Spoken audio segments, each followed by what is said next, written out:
SC제일은행 직원의 거짓말에 너무 화가 나서 영상 찍어서 올립니다. 며칠 전 저희 어머니께서 SC제일은행을 방문하고 실제 일어났던 일입니다. 상담을 받고 저에게 카톡을 보내주셨는데 어머니께서 저에게 보낸 카톡 보이시죠? 어머니께서 오래전에 가입해둔 예금이 만기되어서 예금 혹은 예금 수준의 안전한 상품으로 재가입하고 싶다는 의사를 밝히셨습니다. 여기서 잘 기억하셔야 하는 것은 예금처럼 안정적인 상품으로 추천해달라고 하셨다는 점입니다. 그래서 직원이 펀드를 권유를 했는데 펀드 이름을 정확하게 읽어드릴게요. 하나, UBS, 핌코, 글로벌 인컴 혼합자산자 투자신탁 H입니다. 그런데 문제는 이 펀드는 예금과 성격이 유사하거나 예금처럼 안정적인 상품이 절대 아닙니다. 그리고 심지어 그 직원분께서 이 상품은 MMF와 똑같은 위험 등급을 가지고 있어서 원금에 손실이 거의 발생하지 않아요. 라고 했다는 겁니다. 아니 SC제일은행은 직원들 교육 안 시킵니까? 어떻게 이 펀드가 MMF랑 똑같은 위험 등급을 갖고 있고 원금 손실이 거의 안 나는 펀드입니까? 제정신이세요?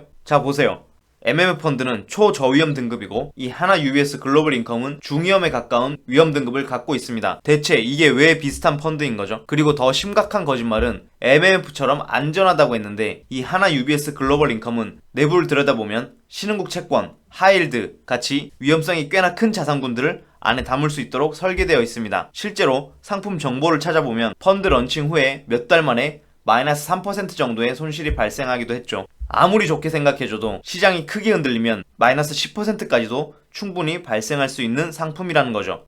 그래서 그 SC제일은행 직원이 했던 얘기는 전부 거짓말인 겁니다. 그 직원이 자기 실적 채우기에 급급했는지 아니면 저희 어머니의 주거래 은행이 아니어서 홀대를 받은 것인지 잘 모르겠지만 별로 기분이 좋진 않네요. 그리고 가장 중요한 점, 이게 왜 아주 위험하고 나쁜 행동인지를 알려드리겠습니다. SC제일은행의 방침인지 아니면 그 직원 한 명만 그랬는지는 모르겠지만 대부분 은행의 창구 직원분들은 교육받은 대로 위에서 시키는 대로 했을 가능성이 훨씬 큽니다. 만약 그렇다고 가정을 하면 저희 어머니뿐만 아니라 수많은 금융 취약자들에게 이렇게 똑같이 했을 가능성이 굉장히 크다고 볼 수가 있죠. 저희 어머니는 수십 년 동안 금융 투자를 해오셔서 그래도 웬만한 금융 용어나 시장에 대해서는 이해를 하시는 편이라 다행히 사기를 당하진 않으셨지만 언제, 어디서, 누구에게 이런 사기를 칠지 절대 모르는 겁니다. 사실 제가 화가 많이 나서 금감원에 신고를 할까 하다가 어차피 어머니가 손해본 것도 없고 그 은행 직원분의 인생을 망치고 싶진 않아서 신고를 하진 않았습니다. 하지만 은행에서 상품 판매하시는 분들도 정말 수고 많으시겠지만 고객의 돈이 내 돈처럼 소중하다는 생각을 좀 해주셨으면 좋겠습니다.